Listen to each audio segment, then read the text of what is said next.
உன் சமையலறையே நான் உப்பா சர்க்கரையா? நீ படிக்கும் அறையில் நான் கண்களா புத்தகமா? உன் சமையலறையே நான் உப்பா சர்க்கரையா?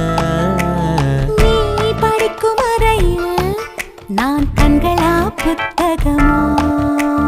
நீ விரல்கள் என்றால் நான் நகமா மோதிரமா?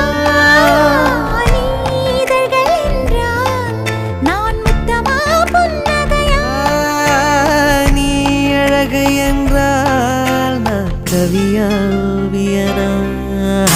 உன் சமையலறையே நான் உப்பா சர்க்கரையா? நீ படிக்கும் அறையில் நான் கண்களா